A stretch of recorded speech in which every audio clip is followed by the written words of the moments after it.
Hey everybody, welcome back to Tech Odyssey. So today I'm here to take a look at the Samsung Galaxy Fold a year later. So the phone's been out a year now, actually a little bit over a year because they tried to release it.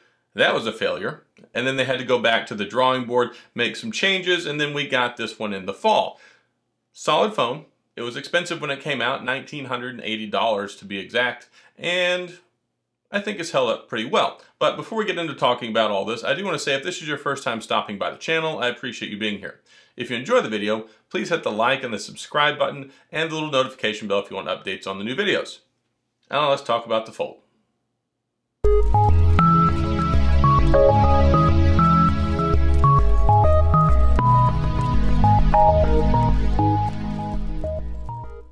So the Samsung Galaxy Fold, novel phone. They were the first ones to get into production in the United States and start selling this fancy new folding screen technology. Really cool. People have been trying to do this for a couple of years. I mean, shoot, ZTE had the Axon M that came out years ago with the Snapdragon 821, the two folding displays, and after that it was like, all right guys, we got to get to the drawing board and figure this out and come out with a folding display. Well, one of the biggest concerns I had about this phone going into it, especially with the price tag, was how well is it going to hold up, because this whole folding display thing is new.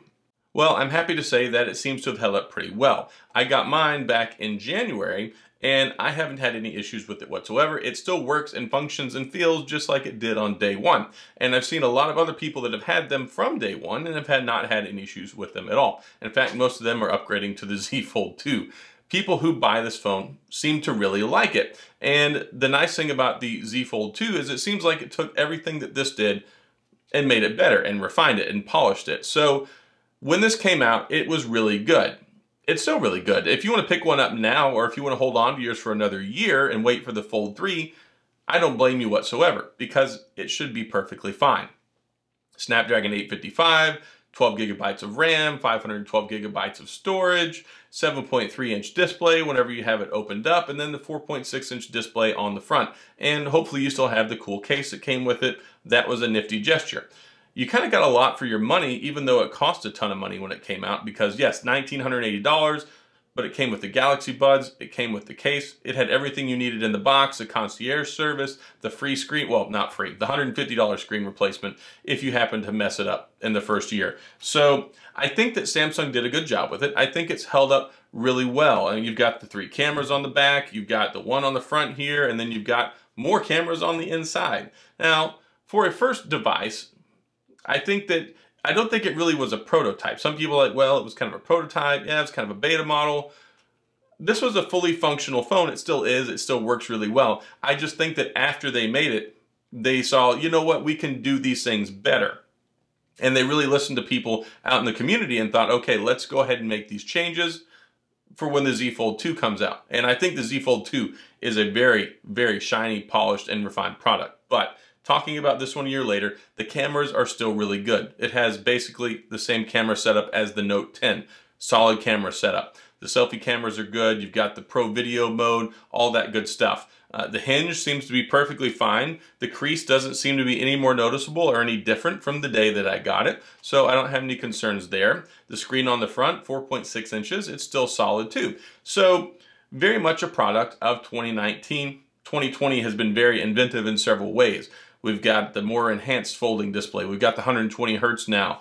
The Snapdragon 865 Plus is a beast of a processor. The 855 is good, but it's about 30% slower than the 865 Plus. Not that you're really going to notice that in pretty much any day-to-day task whatsoever. The 855 is a very powerful processor. It doesn't have 5G. If that matters to you, 5G is still kind of in its infantile stages. I don't really think that it's a necessity right now. So, taking a look at this now, battery life is still good. Battery life lasts all day. I've never had any problems with it. The performance is good. I like it a lot. It's a very complete phone. Now, when people talk about it being like a beta or a prototype, that's more of just what you see once it gets out on the road. As far as the hardware-wise, wireless charging, reverse wireless charging, substantial battery to power you through all day, beautiful screen. So it's just stuff that kind of got more polished around the edges with the new update. But overall, I think that if you've got this phone, you're still going to be okay with it. I think that it's still going to perform perfectly well for at least another year or two. And of course, it's going to get the software and security upgrades as well, because Samsung has a 3-year software and security commitment. I think one of the biggest things about this phone is that you don't feel compelled to upgrade based on performance. Having this phone for the last 6 months and this phone being a year old, I think that the hardware in it holds up really well. That's a very good testament to the Snapdragon 855 and what Samsung put inside of the phone. The hardware is matched up really well with everything that's in here. The display, the features, the wireless charging, the battery. It's a really complete phone. So if you bought it and you paid almost $2,000 for it, I think that you got your money's worth for it. I feel like I got my money's worth for it. The thing is, it's just expensive because $2,000 is a ridiculous lot of money for a phone. I mean, a lot of us are like, oh my gosh, $1,000 for a phone. Some people are like, oh my gosh, $600 for a phone. Some people can't even fathom spending $2,000 for a phone and wouldn't recommend it. So I think that it's held its value well. I mean, as good as it's going to for a Samsung phone. I mean, Samsung phones always plummet, especially right before the new phones come out. So it held up its MSRP really well for like the first 6 to 8 months before it really kind of started going down as people were waiting for the new one. So you can get one on Amazon renewed. I think it's still a pretty good value. I think if you want to get into the folding phone market, this is a great introductory device for a lot of people because you're paying half of what it was a year ago and you're not having to buy the brand new $2,000 one, and this one still holds up really well. I think if somebody had never used a folding phone before, or if you have never used one before, even still today, if you were to pick one of these things up, you would be super happy with it and be like, wow, that's crazy cool. You're still going to get a lot of people like, wow, turning their heads and looking at it in public because this really just didn't penetrate too far into the consumer market. There just weren't a whole lot. It was first generation technology and very cost prohibitive.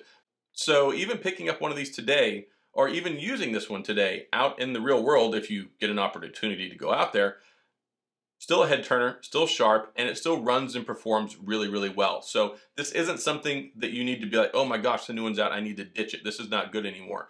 This is going to be a really solid device, at least for another year or two before you have to worry about anything. And I wouldn't even worry so much about the performance as I would the hardware, but it's still held up good over the first year. So I think it's going to be good well into year 2, and then we're just going to have to see how the technology holds up into year 3. But with the 3 years of software and security updates, this definitely will, I think in my opinion, hold up and last well for 3 years. The first year has been exemplary.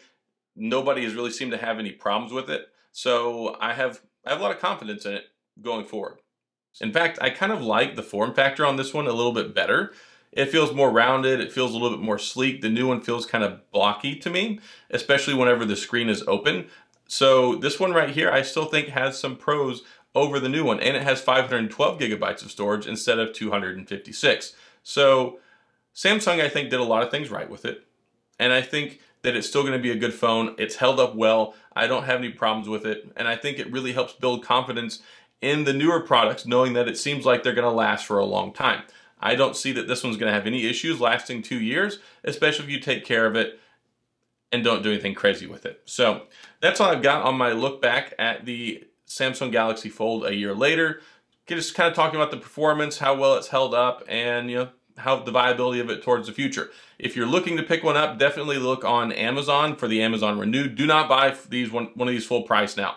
Totally not worth it. It's worth like way less than what it is on resale as soon as you buy it. So definitely don't buy one brand new. If you've got one, I don't think you necessarily need to upgrade to the new one unless you just have a ton of money around and you want to, or you want to trade it in and get that $800 trade-in value. So that's all I've got on this video with the Samsung Galaxy Fold. If you have any questions or comments, please feel free to leave them down in the comments section. I'll get back with you. If you enjoyed the video, please hit the like and the subscribe button and the little notification bell if you want updates when new videos come out. And as always, thank you for watching. I appreciate you being here, and I'll see you guys next time.